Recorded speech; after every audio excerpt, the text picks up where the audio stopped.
साथीहरू, नेपाल र भारत बीच फेरि ठुलो विवाद सुरु भएको छ। लिपुलेक नाका कसको हो? के नेपाल आफ्नो भूमि गुमाउँदैछ? आओ यसको बारेमा कुरा गरौँ। नमस्ते साथीहरू, स्वागत छ तपाईहरुलाई सूर्य हिमाल युट्युब च्यानलमा। र आजको भिडियोमा हामी कुरा गर्छौं नेपाल र भारतको बीच लिपुलेकको बारेमा। साथीहरू, भारत सरकारले नेपाल सरकारले नसोधे गनी आफ्नो देशमा एउटा घोषणा गर्यो। आफ्नो नागरिकलाई लिपुलेक भएर मानसरोवर लैजाने घोषणा गर्यो। अनि यो फैसलाको माथि नेपाल सरकारले धेरै आपत्ति जताए र चीन र भारतलाई कूटनीतिक नोट पठायो, जसमा लेखेको थियो लिपुलेक कालापानी नेपालको भूभाग हो र भारत सरकारको फैसलामाथि हाम्रो आपत्ति छ। साथीहरू, यहाँ नेपाल सरकारले एकदमै सही भनिरहेको छ, किनकि लिपुलेक कालापानी नेपालकै भूभाग हो, जसमा भारतले सद्यदेखि हस्तक्षेप गरिरहेका छन्। तर साथीहरू, यो कालापानी लिपुलेक जुन छन्, यो आजको विवाद होइन।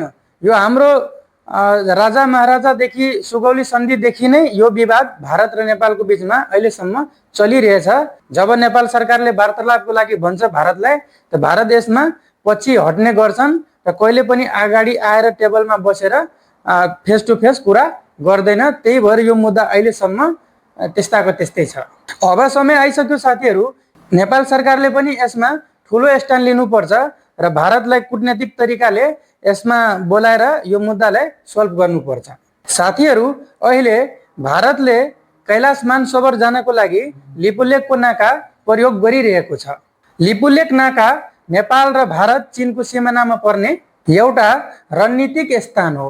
व्यापार र पर्यटन र धार्मिक यात्राको लागि यो एकदमै महत्त्वपूर्ण एरिया छ। र साथीहरू, यो भूभाग नेपालले फिर्ता ल्यायो भने नेपालको एउटा ठुलो जित हुनेछ, किनकि भारत र चीनले यसबाट आफ्नो सामान एक्सपोर्ट इम्पोर्ट गर्छ र अगर एक्सपोर्ट इम्पोर्ट उनले गर्यो भने नेपालसँग पर्मिसन लिनुपर्छ, जसलाई नेपालले धेरै फाइदा छ। उनले दुईटै देशको माथि कर लगाउन सकिन्छ र कर उसुली गर्न सकिन्छ। जस्तै नेपालमा आउने सामान भारतको कलकत्ता बन्दरगाहमा आउँछ र त्यहाँबाट नेपाल भित्रायो भने हामीले भारतलाई कर तिर्नुपर्छ।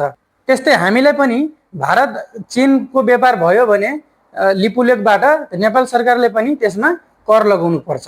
तर साथीहरू, यहाँ ठुलो कुरा के छ भनेदेखि यो जुन लिपुलेक कालापानीको भूभाग छ, यो नेपालकै भूभाग हो, तर यो अहिले भारतको कन्ट्रोलमा छ। उनको आर्मी सेना सबै बसिरहेका छन्। त्यसैले नेपाल सरकारले पनि भारतसँग यो कूटनीतिक तरिकाले यो जुन हाम्रो भूभाग छ, यो छिटोभन्दा छिटो फिर्ता लिनुपर्छ।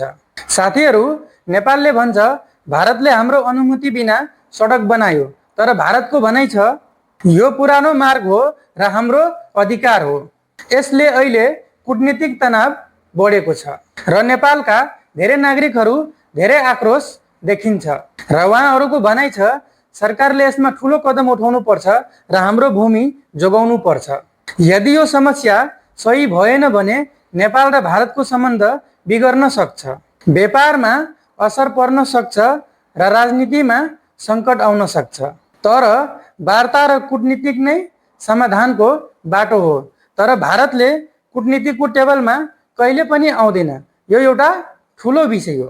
साथीहरू, यो जुन लिपुलेक कालापानीको विवाद छ, यसमा सबै नेपालीहरूले हामीले सरकारले नै साथ दिनुपर्छ, किनकि यो हाम्रो देशको भूमिको कुरा हो।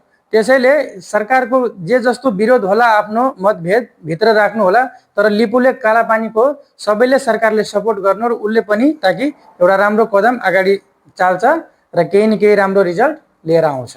र म सरकारलाई एउटा आग्रह गर्छु कि अहिले जुन काठमाडौँ र पोखरातिर जुन सुकुम्बासीहरूको जनको घर छैन र उनको घर भत्काएको जुन छन्, उनको अतिक्रमण जुन हटाएको छ, त उनीहरूलाई पनि अहिले एउटा विकल्प छ कि हामीले उसलाई लगेर लिपुलेक कालापानीमा उनको बसोबास गराउन सक्ने, ताकि बोर्डर एरियामा उनीहरूको बस्ती भयो भने भारतले हस्तक्षेप गर्न सक्दैन।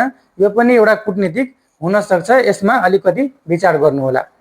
भारतले जहिले पनि नेपालको लिपुलेक कालापानीको माथि हस्तक्षेप गरिरहेको छन्, तर अब समय आइसक्यो सम्पूर्ण नेपालीहरू पनि सरकारको साथ दिएर कदमको कदम मिलाएर लिपुलेक र कालापानी फिर्ता ल्याउनु पर्छ। अब हस्त साथीहरू, यो जुन नेपाल सरकारले कूटनीतिक नोट राखेको छ र पठाएको छ चीन र भारतलाई, यसको फैसला के कसो होला यो त हामीलाई पछि थाहा हुन्छ।